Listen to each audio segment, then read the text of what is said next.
Joining me right now is Gerald Hurricane Harris. He will be fighting at Bellator 202 on July 13th versus Yaroslav Amosov in Thackerville, Oklahoma. What's going on, Jared? Welcome to Kumite Radio. Yo, thanks for having me, man. I thought you were like here from Korea. I didn't know you was actually over there right now. What time is it? It's 11:40 at night. Okay. Damn. Okay. I was running late. I'm sorry, dude. It's all good. It's all good. No worries. Now, I want to start off, since I am in Asia, this is I guess this is the best MMA podcast in Asia. 2011. All right. 2011, Dream 17. You went to Japan, Saitama Super Arena. It is the only fight that you have ever taken outside the U.S. You faced and defeated a pretty gritty veteran, Kazuhiro Yakamura. Take us back to that experience. Man, I tell you, it was definitely fun. I had just been released from the UFC, and I had lost my first fight outside the UFC. So I was on a 2-fight losing streak that year, and it was a really rough time for me. So after the 2-fight losing streak, I finally pulled off a win against a guy that used to be a heavyweight that dropped down to 185. I just kept getting these hard fights, man. Anthony Ruiz was like a truck. He just never stopped coming. You know, he's very rarely been finished. So I break my hand for the first time ever in that fight. And I'm out for like 6 months, dude. This is like maybe March. So I get a call to fight in Japan way before I'm supposed to fight again. Like, the doctor's like, nah. You know what I'm saying? But I'm like, dude, it's in Japan. I'm going. I don't care. And I took that fight a little sooner than I should have. I was actually still in rehab, physical therapy when I took that fight. And I just wanted to go to Japan so bad, you know. It was an amazing experience. The only thing I'll say is I ate some gas station sushi or like some corner store sushi. Yeah, and it kind of got in an argument with my stomach. And, yeah, that messed me up. So that's the only thing I'll say not to do over there. Was there any culture shock, or the fans are a little bit different in this part of the world? No, I actually study. I wanted to be an anthropologist in college, just study the culture of people, and I still do it on my own time. I love people. I love to travel. I want to go to every continent. That's one of my things on my bucket list. But no, it wasn't a shock to me because I had already studied the Japanese culture and martial arts, and I knew it was going to be quiet because I remember watching the old Pride fights, and I mean they'd ooh and they'd ah, but they are super quiet. Even the American people over there are like, they're like, okay, I can't make all that noise because they'll look at you like, yo, shut up. And I could hear my feet moving. It was crazy. It was peaceful, but I kind of liked the ruckus. It was kind of weird. I felt like I was sparring at the gym, but I fought like one of the Yakamura, I can't say his name, I apologize, but Nakamura. Yeah. Nakamura, and he was so tough. It was time I had ever been taken down in a fight, ever. I've never been taken down in a fight, and he threw me on my head. And it's funny because the whole camp, we joked about him throwing me on my head, and we did a drill where I did a cartwheel and jumped up because he does judo. And literally, he threw me exactly how I did in us joking around. So we don't joke around anymore about getting anything to us.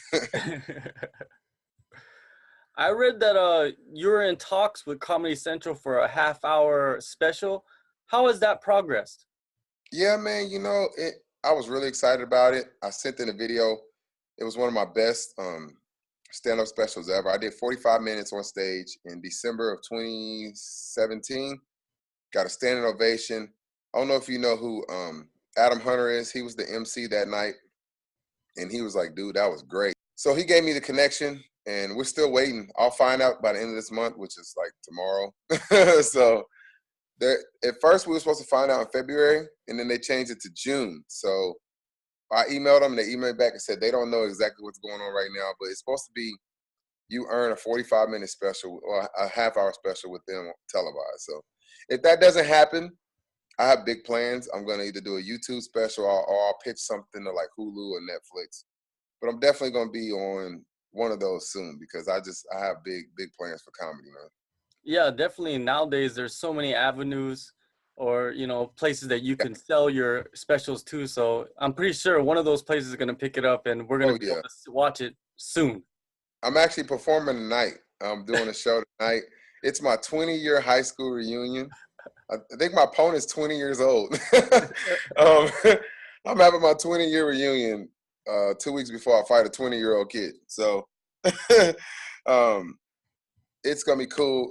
I'm hosting a show tonight. It's gonna be pretty fun. I love comedy, dude. I could literally walk on stage right now after this interview and be up there for an hour. I love fighting. It's something that I'm good at. I'm passionate about winning, but comedy, dude, that trumps everything, man. Laughter, man. Laughter is just something that everybody loves. Yeah, it's better than getting punched and kicked and knee in front of a whole bunch of people. So For sure. Let's go back to your last fight, Bellator 198. You suffered a loss in your debut. It was short notice, but no one ever wants to lose. Were no, there man. any injuries from that fight? And how long did it take you to get back on the horse? I was back in the gym like Monday. I didn't take no time off. I just considered it another workout. But I had no intentions on losing, regardless of how much money they paid me.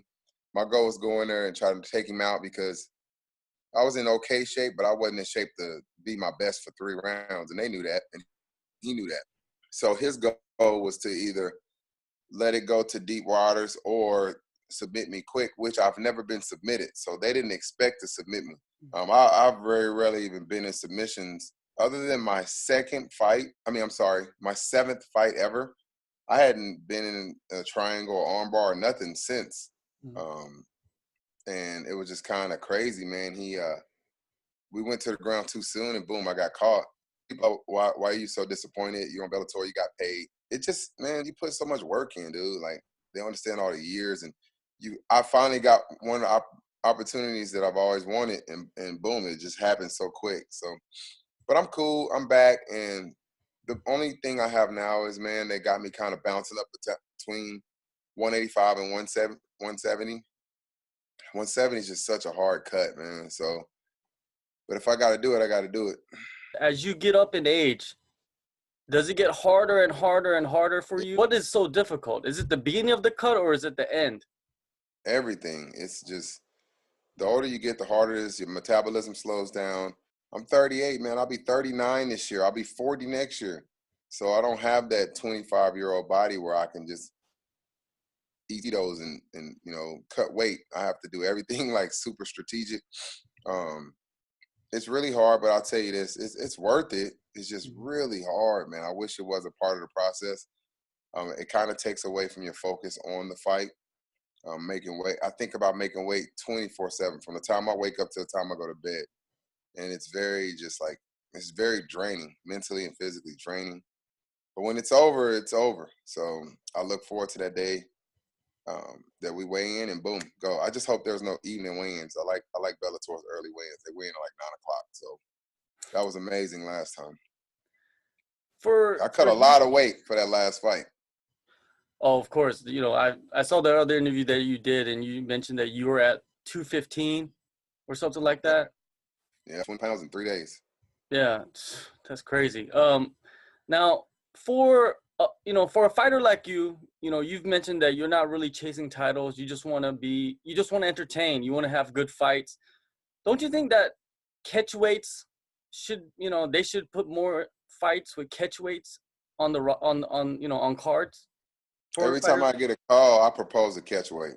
This guy they called, they say he's 170. I said, can you do 175? Can you do 180? I just don't want to make 170, and they're like, nope. I was like, damn it. So 171 it is.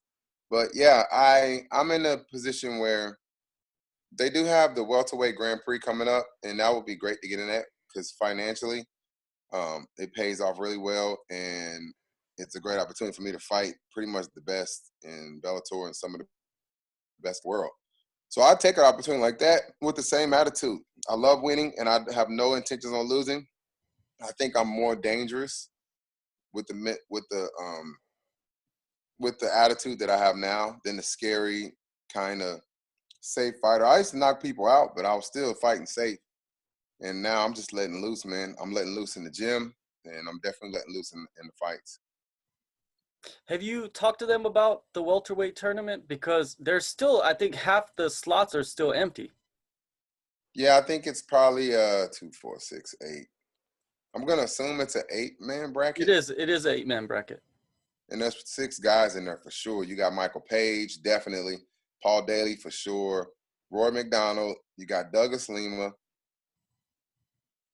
It was 2 other guys. The Russian, I can't say his name. The Russian guy used to be the champ. And there's another one that's slipping my mind. There's 6 guys for sure. Mm-hmm. Then you have me. You have Joey Davis. You have the up and comer, which I'm not sure if he'll get in. He's so young. He's so new. Then you have what's the guy named from Penn State, the wrestler? Ed Ruth. There's going to be a toss-up of guys. Winning this fight would definitely put me in a position to conversate with them. But right now, I'm on one organization. They've never seen me fight at 170. So I'm using this fight as almost like an audition. I'm not looking past this fight by any means, but I have a 4-fight deal, so I ain't going nowhere. So I need to go out there and put on a damn good show, Amosov, he's an undefeated 24-year-old Ukrainian. All of his fights have been in Europe. He's unknown in North America. What intrigued you about this young prospect? It's just like everybody else I mostly fought. I fought so many tough guys that nobody knew. At one point, nobody knew who Machida was. At one point, nobody knew who, a lot of these guys were before they got to where they are. The only good thing about this one is people actually starting to respect guys from other organizations. So his record alone shows that he's definitely game. And they say, oh, he may have not fought anybody. I don't believe that. I don't care if everybody he fought was 0-100. He's still a badass in my eyes, and we're going to prepare for him. He's definitely never faced a guy in America. That's all I can say. I don't know how tough his opponents were over there, but I'm not going to judge him by it. But I don't know. It's going to be interesting. I don't turn down fights. I don't. The only way I'll turn down a fight is if I can't make weight. That's it, and that's rare. I'll try my best to make weight. I can't take a late notice 70 fight. It's just too hard for me to make 170. But I'll just look at my opponents like a challenge. Why dodge a challenge? Does preparing for a guy like him create a different vibe in your training camp? No, we train for everybody the same physically. And technically, we know their habits and their strengths. But nah, man, if you get too caught up in your training camp, worried about what your opponent's going to do, it kind of screws up your game plan. So we'll be ready for him. You've been in the game for a long time. There's been new training methods that are introduced. Fighters are incorporating technology into their regimen. What have you taken advantage of to elevate your performance? I'm not like a Stone Age type guy, or I'm not stubborn, but I haven't changed much at all. I've been pretty successful with what I got. I study a lot more. Social media has allowed us to, the internet's way more popular now. I read all the time. More video. I used to get videos on DVD back in the day. There was no YouTube videos available to watch fights. I mean, I got fights back. People got VHS tapes on fights. So, yeah, man, when I started fighting, we was using camcorders with the little tapes in them. So, social media, you can look somebody up, boom, and find out something so quick. That's about it. But as far as we don't use like heart monitors and stuff like that. We're kind of old school. We old school. I think we picked it up a little bit more. Competition got a little stiffer. And that's it. I don't really do the technology thing, man. I just push myself to the limit. Yeah, because you see a lot of guys nowadays, they're cryo chambers and hyperbaric. I tried that. That was fun. It was good? You like that? Yeah. I've never been a recovery type dude. But I had a sponsor. That's funny that you said that. That came to one of my fights, and it was like, just come try it out. And I tried. It was cool because I don't like ice baths. I can't do ice baths, man. And they're like, it's better than an ice bath. So yeah, that was cool. But nothing else. They tried to do this. Isn't technology, but they tried to needle me, whatever, acupuncture. Yeah. I was like, hell no. So, you stick no damn needles in me, man. That'd be the day somebody robbed the place, and I'm stuck in there with 20 needles in my arm. you're fighting close to home compared to your opponent. How big of a difference does it make to be closer, much closer to the venue? It's a damn headache. I don't care what nobody says. You can ask any fighter. It's an honor to fight in your town, but it's also annoying as hell. I have tickets for my people because in case the venue sells out, I have 35 tickets from Bellator, which I really like. They allow us to sell tickets. They don't make us sell tickets. I was like, let me get about 30, 35 tickets for my people. In case this show sells out, they'll be able to get in. You know what I mean? But, dude, people are so slow. Oh, I'll have the money next week. Can you hold 2 tickets for me? I had somebody tell me they're going to buy their tickets on fight day from me. You're gonna buy your damn tickets from me on fight day. Fighting locally, it'll shock you, man. I've sold a ton of tickets at local fights, but you'll be shocked at the family and friends that don't show up. It's shocking to me, man. I see friends going on trips to overseas and family members traveling across the country. I'll fight, in downtown and they won't show up, so it's a little disappointing that the people closest to me are most likely the least or last to get tickets to my fights. So it is frustrating, man. But I tell you what, I wasn't supposed to be on this card. And at first I was worried about being on the undercard. I was like, damn, man, I didn't have a good showing last time. And they're like, nah, dude. They're like, this card was full. They just added me to the card. Like, this is an extra card. So I'm just lucky to be on the card, man, seriously. So my undercard status is cool with me. I ain't tripping. It's hard on my sponsors, though. I lost a lot of sponsors, but at the same time, I got to fight. So, I'm not tripping on that. You signed a 4-fight deal with Bellator. By the end of this contract, what would you like to have accomplished with this promotion?